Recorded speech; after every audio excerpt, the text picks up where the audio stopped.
Here is a short update or review of the longboard brake I constructed. If you remember from the previous videos, I had quite a heavy duty thing. This is it actually. Very clunky, just basically used the material I found. So it was that PVC. That made it very springy and always returned to the right position. But it's an ugly thing. It's probably a bit over-engineered, a bit overly strong. I think you can get away with less nuts. There were 4 in that case. I don't think we need this much wood and weight. And a lot of this rubber is actually wasted. You could get along with a smaller. So I went ahead and built a smaller version.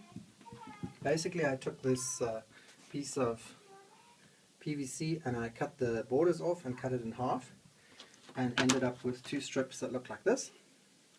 And this is very flexible. In fact, it's too flexible, I think, to make a good brake, because at that length it's just going to hang down too much. It's not going to pull itself nicely off the ground, especially if you've got a big piece of rubber on there. It's going to hang down on the ground.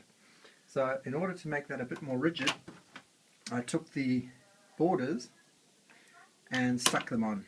So I don't know how useful that is to anybody, because you probably don't have the same material as me, but basically you want something that is rigid enough. So what I did in this case, I stuck this on with contact adhesive, and that came out looking like this.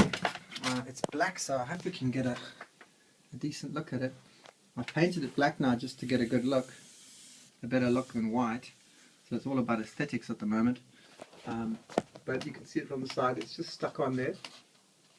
And to be extra sure, I put a little screw through there just to hold that end, and on the other end as well.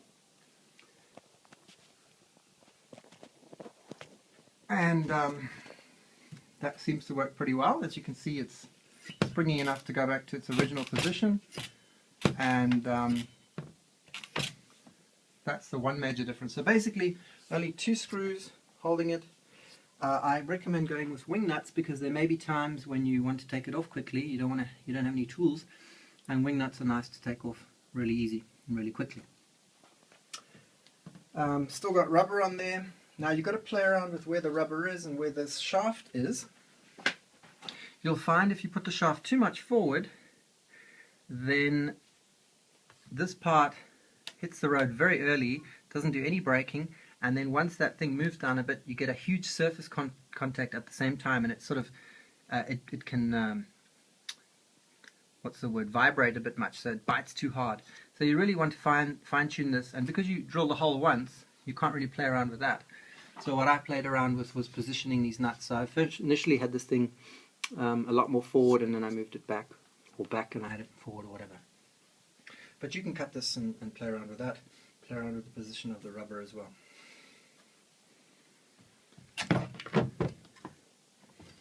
If we look at the deck side, nothing much new there. Oops. One thing you will notice, I've got a spring in there. The idea of that is, and it's not actually doing the job 100% at the moment. The idea of that spring is, I notice when you ride freestyle, this thing can rattle around quite a bit, and it makes a noise. And what I'm trying to do is to make sure everything is very well balanced and well sprung, so that this doesn't bounce. This is what I want to avoid when you ride, that happens. And because I've got a spring in here, and the spring is pushing it all the way out, and this thing is not very rigid, there isn't a good enough balance. It would be good if it was a little bit loaded, if the spring could load it a little bit. Okay, so I haven't quite achieved it yet, but basically you want to try and get this thing to stop rattling. Might be an idea to put a bit of rubber around the mouth, drill a bigger hole. That's the other difference to the old brake, is I haven't, because this board's quite thick, about 12 mil, maybe even a bit more, I haven't put anything on the bottom to make the channel longer. It seems to be fine. That might have been a bit of over-design as well. Also, a metal channel makes a lot of noise, it rattles around, it can sometimes stick. So I think it's cool to just drill a hole in the board. And then I made an even simpler and smaller one for a board I made in another video. So it's a little pintail much shorter than the big one.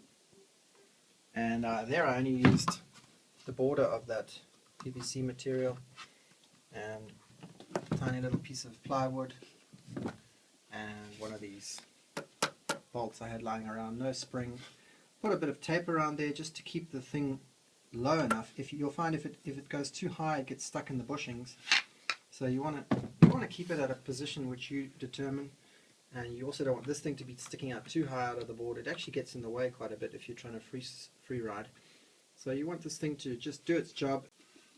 So you want it to be that you can push down and really, before you hit the point at which this bolt stops moving, you really want to have good braking. So make sure that your brake goes well past the wheel, because it's going to flex a bit as well. One potential problem with these really minimalistic ones is that, I hope you can see it, there's no channel here, and you really need a place for that bolt to sit, because if that bolt comes off to the side and you're going down a hill, it's not going to function. It's quite important that that thing sits and stays in there and doesn't bounce out. So you've got to watch out for that. This bolt was a bit short, but I actually should drill a proper hole for it to sit in there. At the moment there's just a screw sort of blocking it from going more back. And then it's just popped out on its own again, not good. But the action's okay for kids in the middle of the street. Okay, thanks for watching. Subscribe and like.